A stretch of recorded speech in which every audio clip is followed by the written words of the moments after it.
Welcome back to Dixon Does It Something. Baseboard heat. You know, you got a boiler and there's water in it, not steam. This is not steam. Is there baseboard steam? I think there is baseboard steam. If you have it, good stuff. Hey, go for it. But this is the hydronic stuff. Water, hot water system that goes through your house and heats your house. Goes along the bottom of the, along the bottom and stuff like that. And inside you see this. Typically they're yellow or somebody painted them and to match the walls, but brand new they look like this. This is one I've already installed. They usually have copper tubing in them, and on the copper tubing along the windows, they should not be running through your whole house. It'll overheat your house.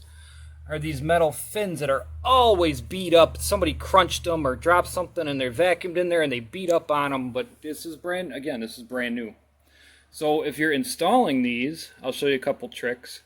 And if you're just replacing the casings, you don't want to mess with the water, you can always just slide these in there, take the old ones off. But if they nailed them in and then put these over them, see, I've got my screws above the element.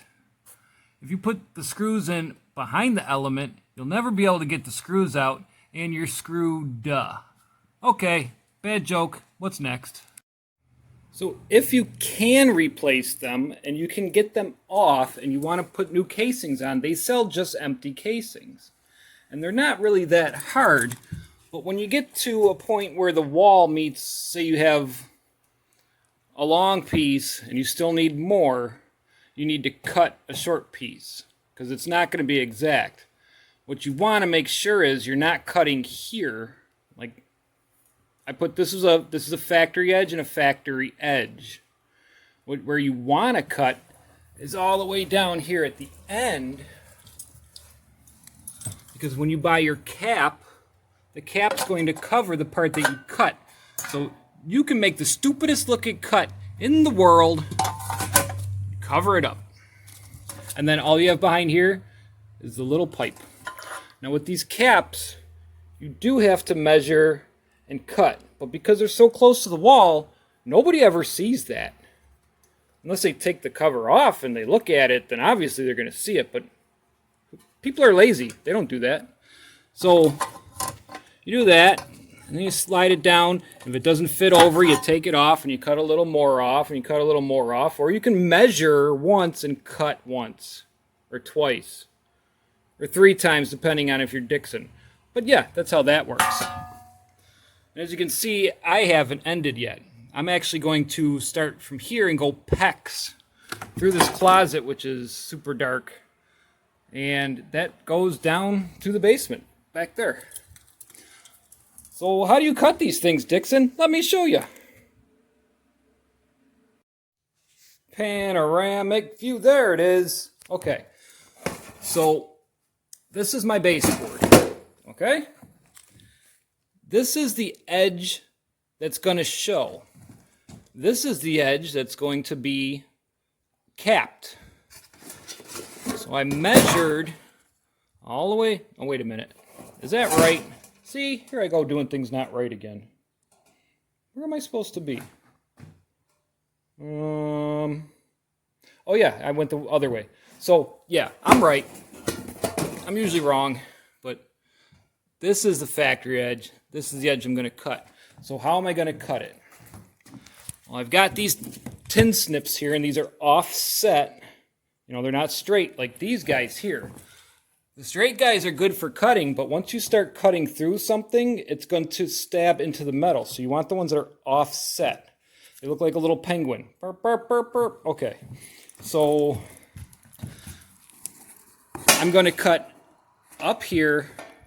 And then I'm going to cut across. You can draw a line and be nice and neat. And I'm just going to cut it. Just cut it. Okay? That's what I'm going to do. Watch.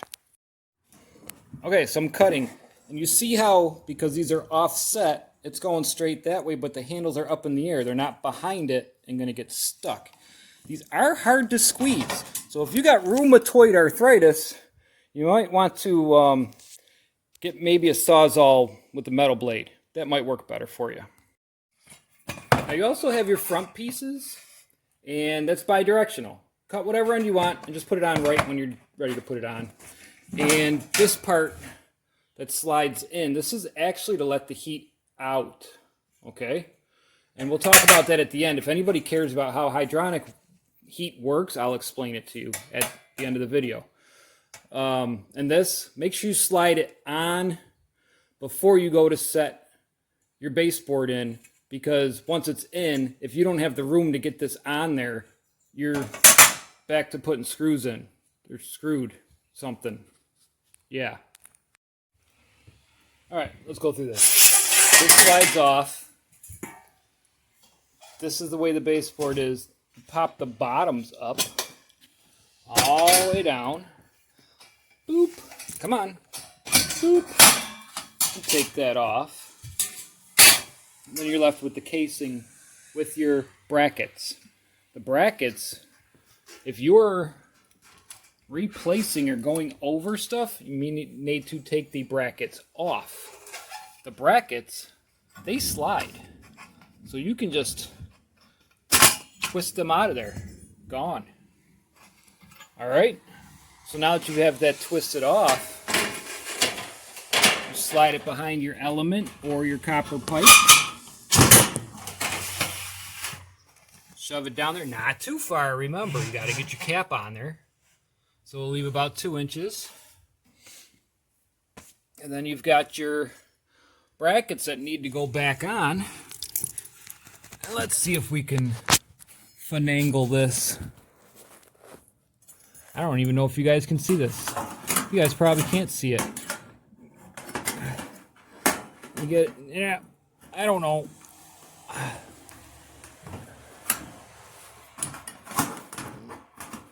Yeah, finagle. It's hard work. Okay, it's on. I had to finagle it really hard because this copper is way down here where it shouldn't be. I'm going to have to bend this up down here when I actually get to my element. But that's okay. It's okay. Do you hear me? It's okay. I never said this was easy. So if you think that this is going to be easy, you're in for a treat. Okay. Looks nice from here. But guess what? You're going to run into issues. See this crotch window? Because it's crotch high. That's why I call it a crotch window. This sticks out. So now I've got a gap behind here, which I don't really like, but it's how it's going to have to be. I just don't care. I mean, it's a bedroom. I mean, if I wanted to, I could put a piece of wood back there, but we're just trying to heat the room. Yeah, there's a storm a-brewing out there. Other issues you may run into on a 200-year-old house are your baseboards. That's not straight. That's cockeyed. This would be straight, but this is going to be sitting back there. It doesn't. You guys probably can't see it through the camera, but it just looks dumb. And it's twisting. It's coming down and it's twisting. So I save all my wood like a good, guy would do. And I'm going to put it in the top. And I'm going to use it as a shim. More down that way, too. Less down this way. Well, definitely more down that way. Issues. Okay, so you got your element here under the window, because that's usually the draftiest spot. Then over here we've got some insulation. Pipe wrap. Why? Because you're going to lose heat going through there. You're going to heat up the first couple rooms because all of your heat's getting out. You want to save that heat for the last couple of rooms. And if you do heat loss calculation, you would know how many radiators you need. I'm not going to explain all that stuff. We'll talk about it in a minute. But down here at this end, I have a PEX end. And that's going to run along this wall to finish it off. The upstairs loop at least. Into my PEX ends going in and out. I know which one is the feed and which one is the return, but that doesn't really matter to you guys. If all your rooms are the same, then they should all get heated the same.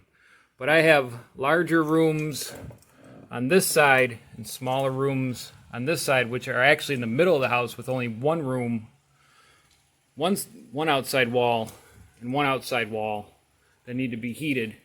Where on this side, I've got 2 outside walls, one very long outside wall, and 3 outside walls. So those need to be heated first. It just makes sense. I mean, it doesn't really matter if your water is the same temperature. So, all right. So, yeah, that's pretty much just installing baseboards. All right, so I promised to show you how radiant heat works. These are actually not radiant, but they're convective. So heat rises, but then it gets up here and it gets cold, and it comes down and it goes to the floor. And when it gets cold, it wants to look for heat. So it gets sucked up underneath, and then it gets heated, and it comes out and it goes up the wall, and then it goes up to the ceiling. And this creates a thermal barrier along the wall, keeping you in your bed nice and toasty. So, yeah, that's how that works. Now, you do have radiators, which are radiant heat.